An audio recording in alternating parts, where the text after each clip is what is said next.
What is up, everyone? In this video, we're gonna showcase Ayaka a little bit, and then we can show you if she's worth it or not, or how her gameplay goes. But I was thinking about this. Can we use her for support? If she can be used as a support, then she's gonna be a very good character for anyone to use. So, for me, actually, I don't need any more characters. Obviously, we got all these DPS, we've got supports, and all these amazing 4-star characters in Genshin Impact. You don't need anything more. However, can Ayaka be also a great support?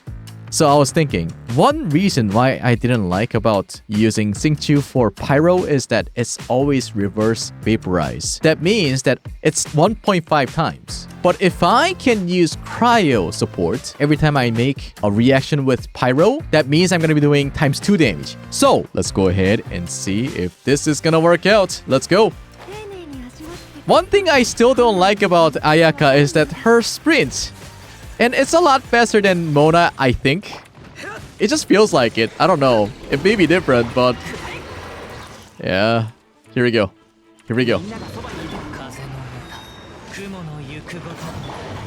Here we go. Oh, stop pushing me.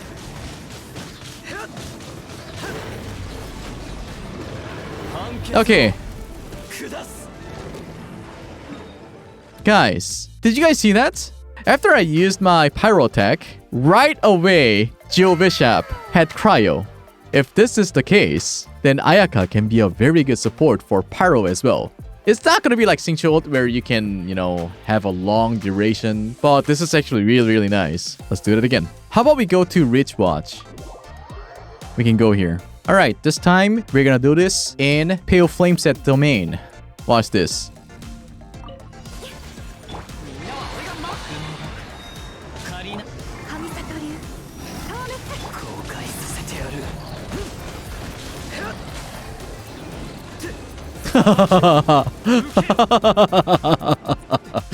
Oh my god. Alright, so screw Ayaka's DPS. She has a real great synergy with Pyro DPS. Although it is like for 5 seconds, during that time you can do a lot of damage in between. So I like that. One downside of Ayaka's support is that her duration of her Q is 5 seconds, whereas her cooldown is 20 seconds. Therefore, her Q downtime is going to be minimum 15 seconds. And after that, if you want to get more energy, then you will probably have to use some kind of a cryo battery, or you would have to give her a lot of energy charge, so that means you'll be doing less damage. So, optimal build for Ayaka would be just enough energy charge so that you can rotate your Q every 20 seconds. So right now, my Ayaka has 2400 attack, 88% critical rate, 223% critical damage, 130% energy charge, and 61% cryo damage bonus. One of the reasons why I really like Ayaka is that she's really easy to build.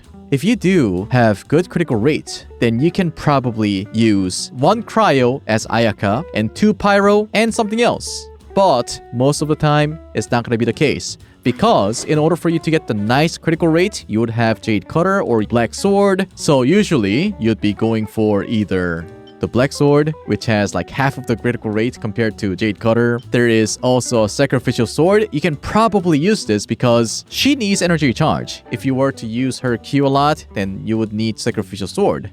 Also, Festering Desire is going to help you out because it's going to help you do more damage with her E, but not optimal because if you are going to be using her as a DPS, there's going to be a lot of compensations. You're already compensating the main stats here, energy charge. Do you want to compensate your charge attack or Q damage with this? But if that's the only thing you have, as F2P, I also have F2P account, the best weapon for you is whatever you have. I also got a lot of questions if Black Cliff is going to be good for Ayaka. Conditional, but most of the time it is very good. So if you do have currencies to buy Black Cliff, you should always go ahead and buy that. And then one last thing I would like to mention is probably Harbinger of Dawn. If you can keep your HP above 90%, then you can use this. However, it is very hard for you to keep your HP above 90% unless you take a lot of food. And then also, because Ayaka can use Q and you can swap out to a different character, this weapon will be okay. But basically, think about this character.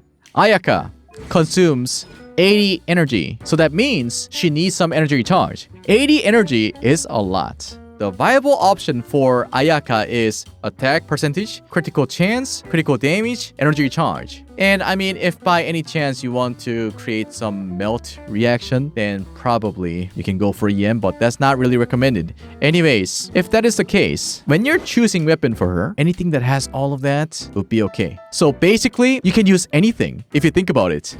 Like, if you can use those DPS weapon and also Sacrificial Sword, that means your character can use anything.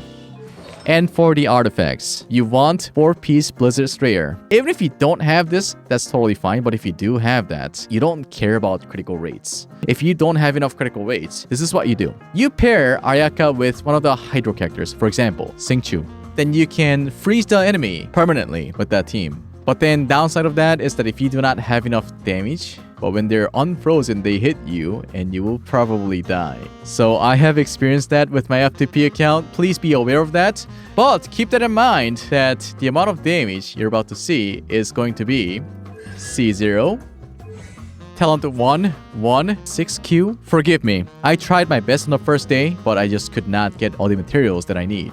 I bought all those stuff from the shop, but I couldn't do that. I'm going to take out Jade Cutter and use something else. How about Sacrificial Sword and see how it goes? Let's use this.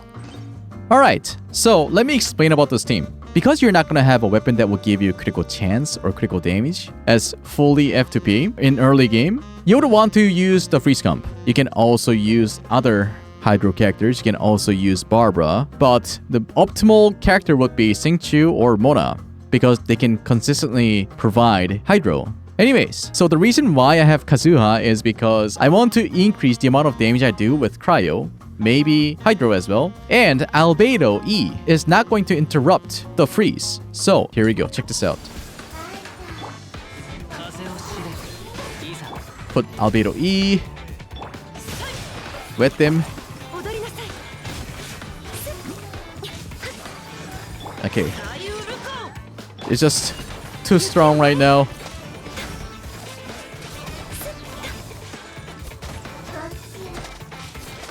Alright, use Q. This guy's frozen for days.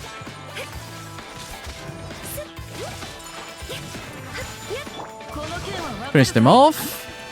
And we are good. We are good. If you don't have enough DPS, you can probably use Kazuha E, Q, Albedo E, Q, Ayaka E, you know, Xingqiu Q, and all those good stuff. You would have rotation. But because I was just too strong. Hey, speaking of which, why don't we bring them to somewhere harder because this is just too easy. Here we go.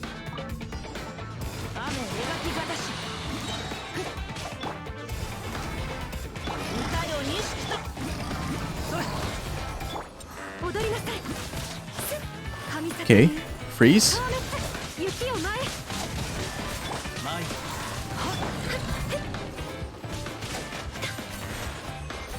That was clean AF. I like that. I like the team. Because Ayaka has a lot of ticks for her Q and also the damage, I would say Ayaka is very good for F2Ps. Unlike Kazuha, Ayaka's full potential, of course, is locked behind C6. However, the most important thing about Ayaka is not locked behind Constellation. So from her talents, after she sprints, comes back again to the ground, she get her normal attack infused with Cryo. That is the core thing about Ayaka. That is the reason why we can use her for the freeze comp. Imagine if she was kind of like Kazuha, where this ability, the infusing her normal attack as Cryo, was locked behind C6. Ayaka would have been really, really weird. That's how I feel about Kazuha. But, I mean, yes, of course, being able to swirl and to be able to put Cryo is a little different. But, hey, we had been all waiting for Ayaka, and I absolutely like how she can probably enhance most of you guys' gameplay. She kind of feels weird to me. This Mona style sprint is always clunky and I don't like it. But luckily, her E skill and Q skill is really great, and I would like to say that she is a very good DPS slash sub DPS slash support. You know, she can be any of those. If your artifact is great, then she can be a main DPS and be a support at the same time. It's like, that's really great. Being able to support while being as a DPS Although this is a first impression video, I'll dare to say that Ayaka is worth at C0. So consider pulling for her, and if you can't pull for her, then I guess you will be pulling for Yoimiya, but any kind of character that can do some sort of support, they will last long. So anyways, I hope this video helped you think if you should be pulling for Ayaka or not. I will see you guys next time with the new Booba sword, alright? Adios.